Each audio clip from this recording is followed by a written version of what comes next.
What is up guys? Welcome to another vlog. So, medyo matagal-tagal tayo nawala, no? So, halos siguro isang buwan na ata yun. So, yan guys, nagbabalik tayo dahil medyo nangaluwag-luwag na tayo sa schedule guys. So, ngayon, happy Monday.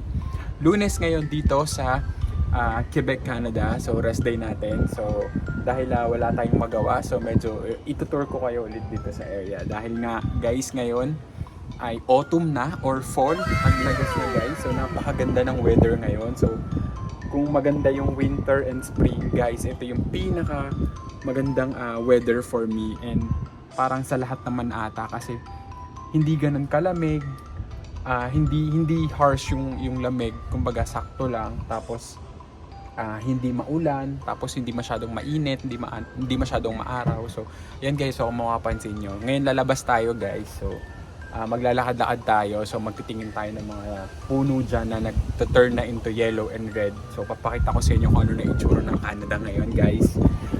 And tsaka guys, no, isa rin sa mga reason kung bakit medyo natagalan ng pag-upload natin is ito kasing September guys, nagpasukan na yung mga bata. So yung mga estudyante dito, karamihan kasi sa mga crew namin sa store ay mga estudyante. So limited lang yung manpower sa store, so kailangan lagi kami nasa store or lagi kami naka-duty. So panay-panay ang overtime guys. So kaya ayun, yung rest day namin minsan ipapahinga na lang namin guys. So ayun, tapos yun pa, parang 2 weeks ago guys na aksidente ako, no. So nasemplang ako sa bisikleta ko guys. So ayun, medyo katangahan yun kasi hindi ko na malayan na napreno ko yung kaliwa o yung harap na gulong guys. So na-injured yung balikat ko dito guys. So ilang linggo ko siyang hindi masyadong maigalaw. Nahirapan ako magtrabaho, nahirapan ako matulog. So isa rin yun sa mga rason kung bakit hindi ako nakapag-vlog for almost 1 month. Okay, so ngayon nagbabalik na tayo guys. Medyo sinipag-sipag tayo. At ayan nga, nagbihis pa ako para sa inyo guys. So mapapansin nyo, naka-puff jacket na ako guys, no? So ang lamig na dito. So parang 15 ata ang temperature ngayon, 15. Tapos sobrang lakas ng hangin, sobrang windy yung forecast ngayon. And sa mga susunod na araw guys, 1 digit na lang, like 7 degrees, 8 degrees, 9 degrees, ganun na yung lamig, no guys. So ngayon, tara, samahan nyo ako guys. Let's go! So yun guys, nakalabas na tayo ng apartment, no? So makikita nyo, tingnan yung puno dito sa harap namin, nagbabago yung kulay. Yan guys. So hindi ko alam kung nakaka-capture ng camera ko, pero yung ibang leaves dyan nagkukulay dilaw na. Yan. Pero ito yung mas maganda guys, papakita ko sa inyo. Lakas ang loob ko lumabas guys, ang lamig, grabe. So ayan, papakita ko sa inyo yung pinakamagandang puno dito sa area. Ayan guys, so ayan yung maple tree, yung nasa logo ng flag ng Canada. Ang napakaganda, kulay, para siyang nagkumikinang na orange in person. Tapos ayan guys, so sobrang dami niyang nalalaglag na dahon ng Canada. Oh, ganda, di ba? Hello Canada. So di ba guys, ang ganda niya, oh. Nagsisimula pa lang yung fall niyan guys, Nagsisimula pa lang yung fall. At sabi nila guys, ang peakest ng fall or ng autumn ay sa October. Okay, so zoom ko. Di ba? Parang kumikinang siya pag naaano ng araw. So ngayon wala talaga tayong specific na pupuntahan, no? So maglalakad-lakad lang ako dito sa maraming puno dito malapit sa amin. Yung saan papunta yung yung papunta doon sa park. Ay, lamig. Partida guys, naka-puff jacket pa ako, So bumalik ako guys, no? Pag ganun. Kasi naisip ko doon na lang ako pupunta sa pagbaba sa Super C. Para magtitingin-tingin ako sa Dollarama guys. So baka makahanap ako ng mga magandang gamit doon na pang ready sa panglamig. And mga noodles na din at the same time. Napakaganda talaga ng puno na to guys, oh. No? So, yan nga. Tuloy na natin ang ating paglalakad, guys. Ang lamig. So, papunta tayo din sa baba sa Super C tsaka sa Dolorama. Ganda dito, guys. So, yun o, nakikita nyo pa yun o. Parang tayo nagpupunaman din ngayon ng na kulay pula. So, ayan, guys. Diretso pa tayo. Dahil sa mga susunod na buwan, guys, hindi ko na makikitang ganito kaganda ulit ang Canada.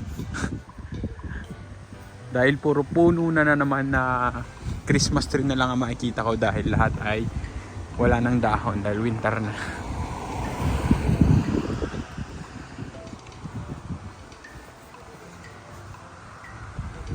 So yun guys, kumaliwa muna tayo dito guys. Parang maganda-ganda to dati. Itong puno na yan, ayan na nakikita nyo.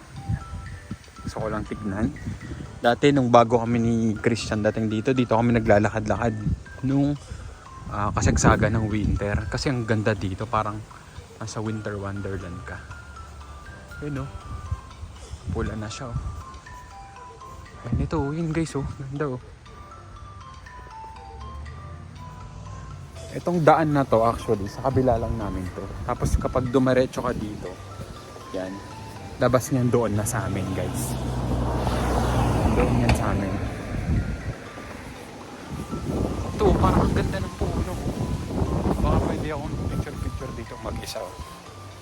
Tignan nyo guys. Tapos yung reflection ng araw sa kanya nakatutok. Ayun. Oh. Diba? Ayan o, diba? Ganda. Ganda ng forma niya. Kapitan natin. Maple tree ba to? Parang hindi. Oo nga, maple tree na yun. Nilaglag yung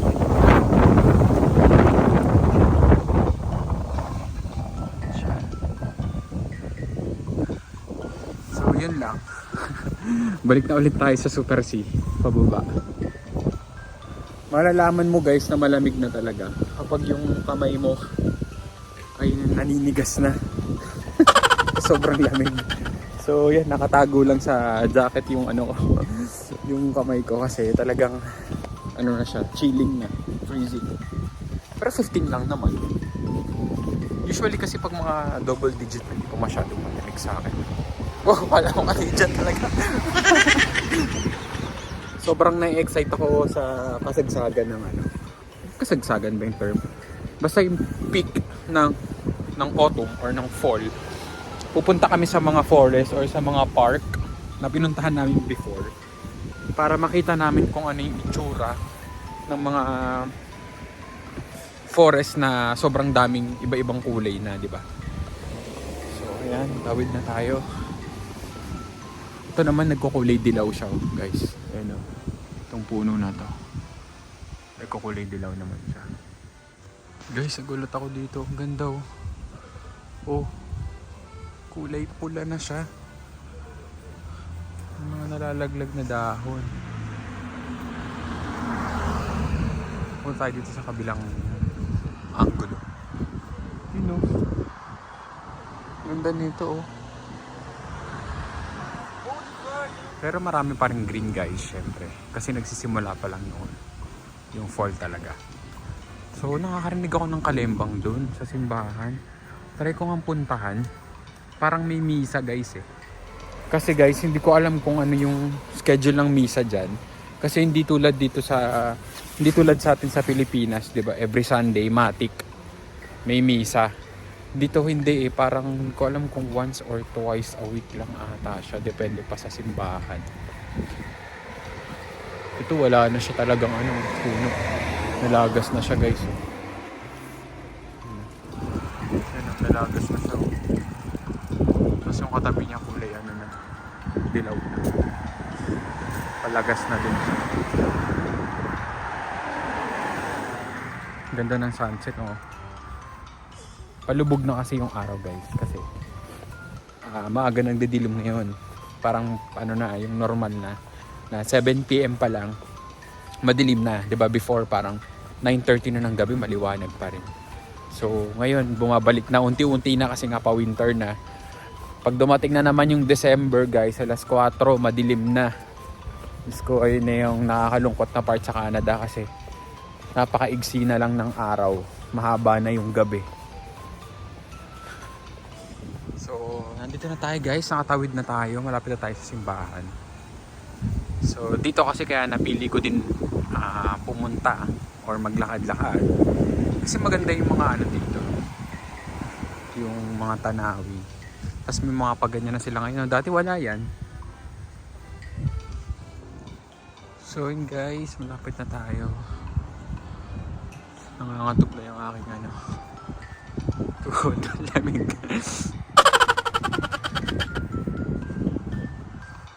Nakita naman ang bahay nila guys, oh. Color black.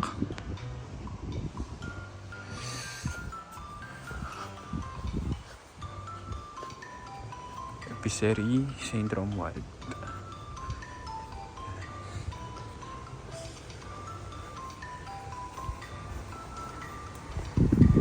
So napuntahan ko na to ng winter, napuntahan ko na to ng spring. O ngayon naman fall. So nung summer hindi tayo masyado naglalakad-lakad kasi napakainit. Alam mo yung parang normal na lang sa atin yun guys. Kumbaga hindi na siya nakakadagdag ng amaze sa atin.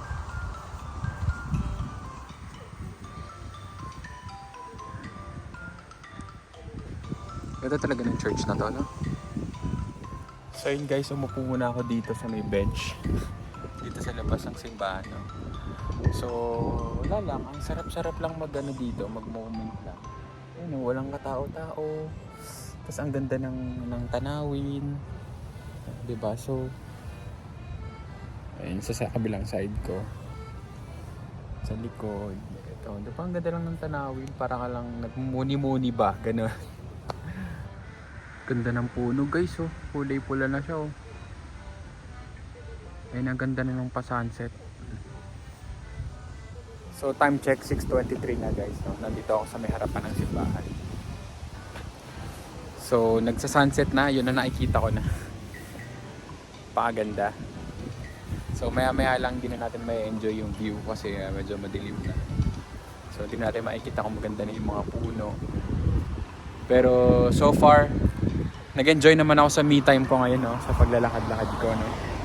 So may nakita pa ako isa dito guys, oh, parang forest siya papunta doon.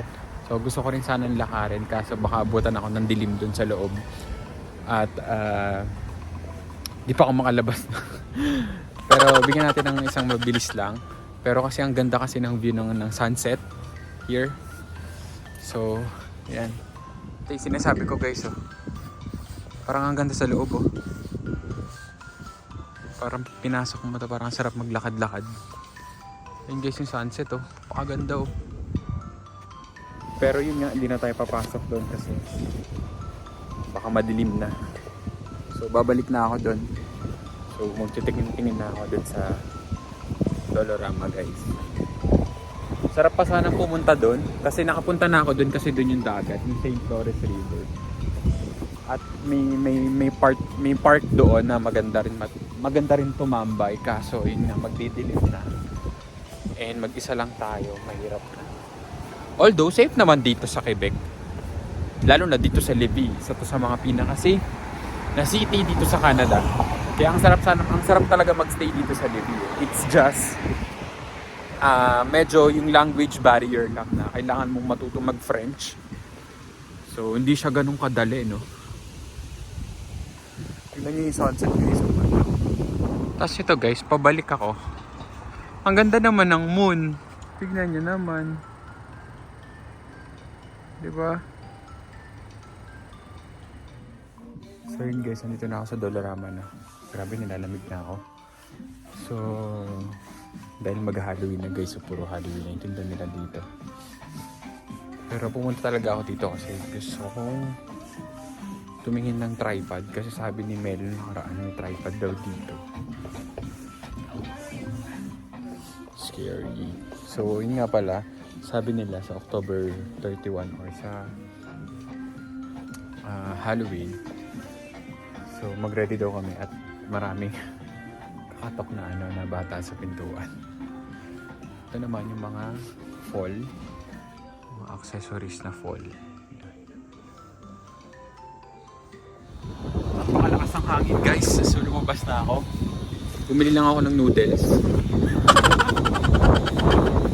Forma tayo ng ganito para bumili ng noodles. Sobrang lamig. Kaya parang ang sarap mag spicy noodles. So ayun guys, pabalik na tayo ng bahay, no? Kasi dumidilim na. And sumusobra na yung lamig, lalong bumababa yung temperature. And maaga rin kasi ako bukas, 5:30. So kailangan maaga rin tayo magpahinga. Lamig. So paakit na ulit tayo. Pahirapan na naman tayo umakyat ito dito sa amin, paakyat sa amin sa taas. Hingal kung hingal na naman. So ito yung guys, oh, yung binili ko nung nakaraan. Sarap kasi, di ba? Tapos ano lang, mura lang siya, $1.25 lang. So parang mga 50 pesos lang, di ba? Bakit tayo ulit dito sa napakataas? Hihingali na naman tayo, guys. Itong cute ng bahay talaga na to. Ayan. Diba? Ganda. Ganda ng buwan, no? Ayan guys, malapit na tayo sa apartment. Yes, yo. So yun lang guys, no? Dito ko natatapusin yung aking vlog. So kung nagustuhan nyo yung video na to guys, please like, share, and subscribe. And mag-leave na rin kayo ng comments para mabasa ko kung may mga katanungan kayo at masasagot ko hanggat maaari. Sasagutin natin yan guys. So salamat sa panonood guys, and see you on my next video. Bye guys!